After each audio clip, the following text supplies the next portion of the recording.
This is Lisa from Mobile Tech Review, and I know, right? This looks silly, doesn't it? This is the Samsung Galaxy S4 Zoom. It's a camera. Obviously, it looks like a camera. It's also an Android smartphone, and we're going to look at it now.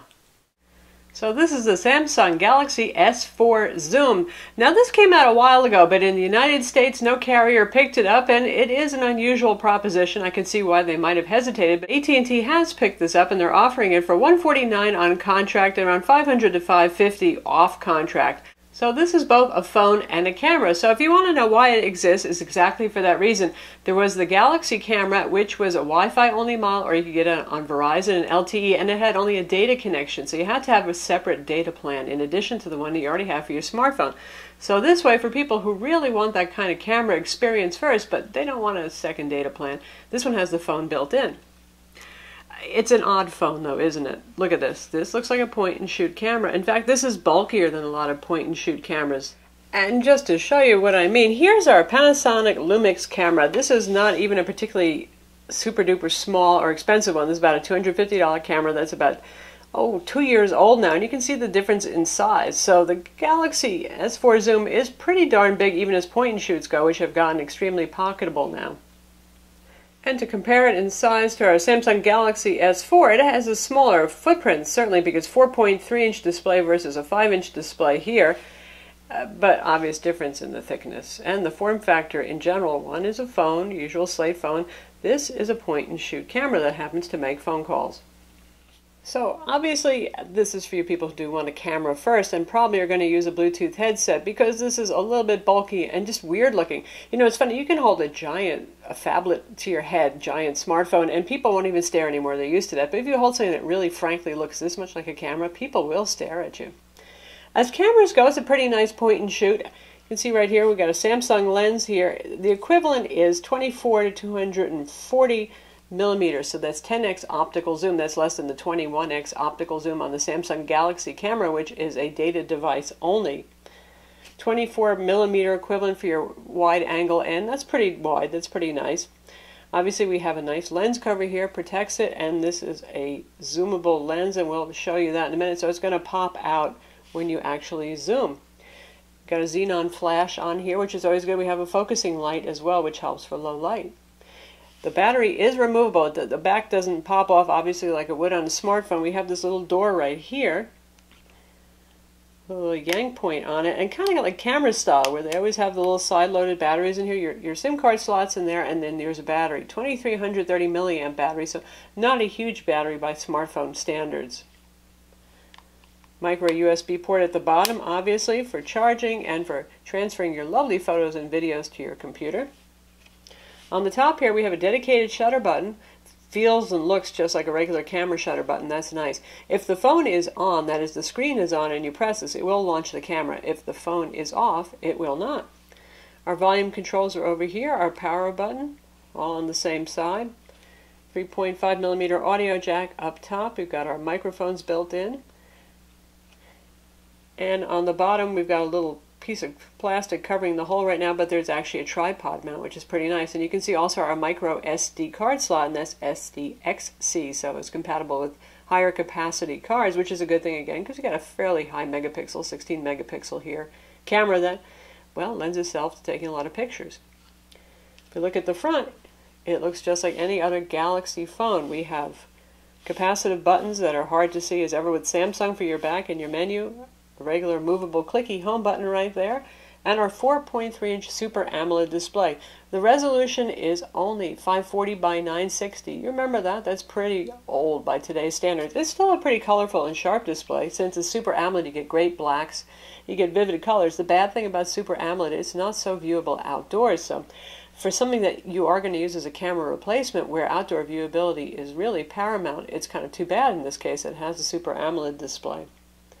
All the rest of the specs on this are kind of middling too. In fact, the name is actually misleading. It's a Galaxy S4 Zoom, but it's not a Galaxy S4 with a camera grafted to the back. Specs-wise, you're looking at something that's more like a Galaxy S3. Continuing on with the specs, we have a Exynos CPU, that's Samsung's CPU. It's a 1.5 gigahertz dual core 4212. So again, you're looking at Galaxy S3 range performance. It has Mali 400 graphics, 1.5 gigs of RAM, 16 gigs of internal storage. Around 11 to 12 are available for your use, but you can augment that storage with that micro SD card.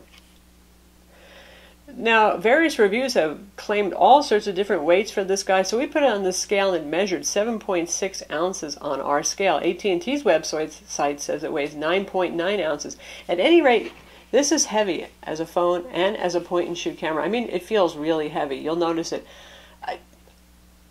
Not that you're going to die holding it when you're web browsing and stuff, but if you're going to hold this to your head for a long period of time when you're having a phone call, it's going to feel mighty heavy. If you put it in your pocket, your pants will drag down unless you have a pretty tight waistband. The phone has a GPS with GLONASS inside, and it has dual-band Wi-Fi as well as Bluetooth 4.0 and the usual NFC on board. So as a smartphone, it's middling in terms of specs.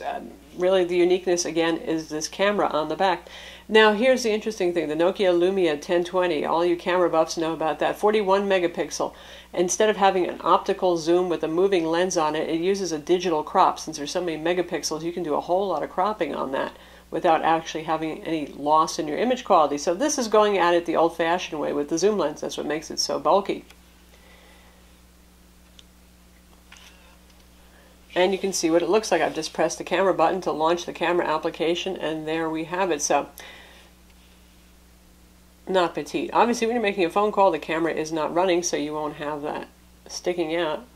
And you can see the element move as I actually zoom using the zoom ring on it. There are on-screen zoom controls on the camera as well. Now, image quality and video quality on this is about what you would expect from a 16 megapixel point-and-shoot camera, which is to say pretty good, better than most phones on the market, but not all. I would still say the Lumia can beat some point-and-shoots on the market pretty well. And even Samsung Galaxy S4, the 13 megapixel camera, takes some pretty good images that challenge point-and-shoots. So that's the thing here. You're looking at something that would be extremely expensive for a 16 megapixel point-and-shoot. It's the camera integration, and rather it's the phone integration that you're paying for here. So here we are focusing on our Panasonic camera point and shoot right here, and I can use the zoom on the zoom ring on the back right now. I'm reaching behind, or we have our on-screen controls for that. Now the controls here are very interesting. Obviously there's no physical hardware controls, and point and shoots don't usually have a whole lot of those anyway. So you've got a kind of hybrid interface that's not going to be real familiar to photography buffs necessarily, but it gets the job done. So we tap on the modes, and we have auto where it decides everything for you. It does a pretty good job. We have smart. It takes a couple of different scene modes that it thinks are the best. We have my mode, which is just you pick from some of their presets here, like beauty face, landscape, macro. They also have food shot, animated photo, night, that kind of thing. And lastly, we have expert mode. Now here's where you think you're going to get those control dials just like you have on a regular camera. Not quite so much. It does give you little explanations here, so it's handy for those of you who are just learning. But right now you can see that we're in manual shutter priority mode. So I can switch and choose, and it's going to set the aperture manually. There is no aperture priority setting here, but you can actually get to that, which is interesting. Here we have basic EV adjustment. Now, I don't know why they have to have a big old menu just for something like that, but you can also get to other stuff, like your color balance adjustments here, saturation levels, all the things you would expect from a camera phone, basically, your contrast settings, all that sort of thing. And back over here on the P setting, we have our ISO adjustment, auto white balance. You can actually get to aperture priority in these. Not everything is where I would expect it. Your drive mode is here as well, so you can do things like take 4 shots per second if you want. So it's a little bit odd, a little bit different, but once you learn it, it's just fine. And it has all those neat Samsung scene modes that are pretty popular on Galaxy smartphones as well. And then we have other settings here. So you don't actually have to go to that wheel if you don't want to override some things. You've got flash control, your white balance, sharing options with Samsung stuff like Buddy Photo Share, Chat On. Probably a lot of you are going to use this to upload stuff to YouTube no matter where you are. As long as you have an LTE or 3G or a Wi-Fi connection, you can do that, which is pretty cool. And then you can control whether or not you have a beep when you take pictures and so on. geolocation, daytime imprint, all that sort of stuff. Generally speaking, you got tap to focus here. It's pretty quick to take a shot. Every once in a while it acts sort of like a smartphone then, and it hunts a little bit and gets confused. But overall, it does a fairly good job. So let's take a look at some pictures that we've taken. So here's a macro shot that we took that's actually quite nice and a lot of detail there. And you can see the striations and the color on the petal there. Very good. A lot of detail. I didn't get a whole lot of bokeh automatically on this shot. Probably, if you're really into bokeh and macro shots, you're going to have to set your aperture priority yourself. Here again, this was kind of a macro shot. You can see it didn't do much bokeh in the background automatically, but very fine detail here.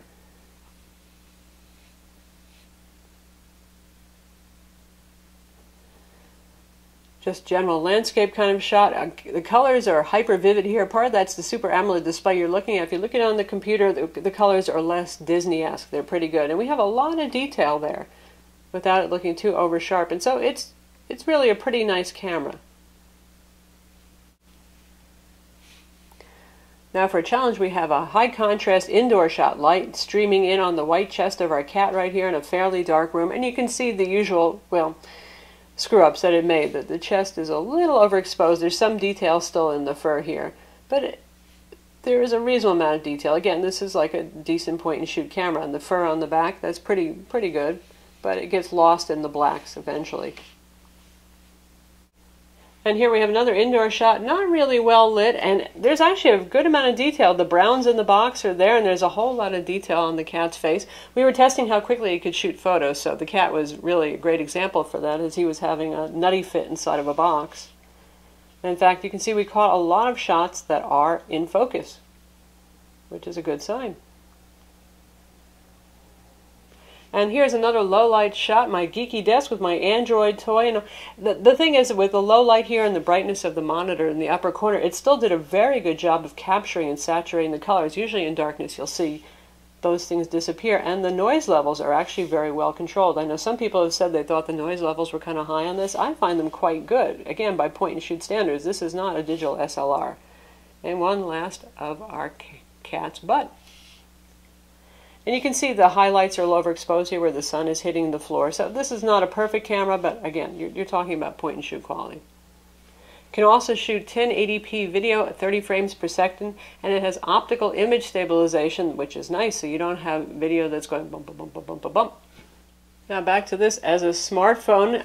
This is running Android 4.2 Jelly Bean with Samsung TouchWiz software as ever with their UI overlay on here. And it doesn't have all of the Samsung features. It doesn't have the split window that we've seen on some others, for example. Plenty of bloatware in here from AT&T. You can hide these, you can uninstall them. So just about every piece of bloat that AT&T has ever made is on here. And we have Polaris Office, which is actually a good thing. And we have Samsung's S-Voice. I prefer Google for voice commands myself. Samsung Apps, Samsung Hub.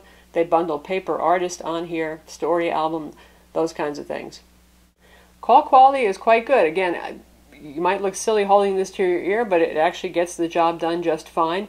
LTE on here for fast 4G data speeds, 3G fallback. So that's the difference. You can buy this actually unlocked for less money, full retail if you want to buy this retail, but you won't have LTE, which is kind of nice to have if you're going to be uploading generally 5 meg images if you're shooting at full resolution, or 1080p video obviously is going to take up even more in terms of bandwidth. In terms of performance from our 1.5 gigahertz dual-core Exynos CPU, don't expect the greatest here. Quadrant, 4,912 on Tutu, 15,396. 3D Mark Ice Storm, the extreme test, 2,377. Graphics Bench, 2.7 for the Egypt 2.5 off-screen test, 15 frames per second. SunSpider 965, which is pretty good actually for this.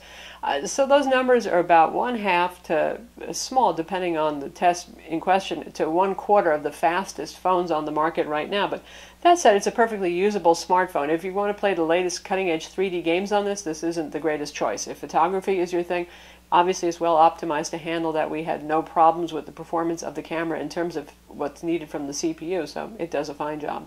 The camera itself has a backside illuminated sensor as well, in addition to that Xenon flash.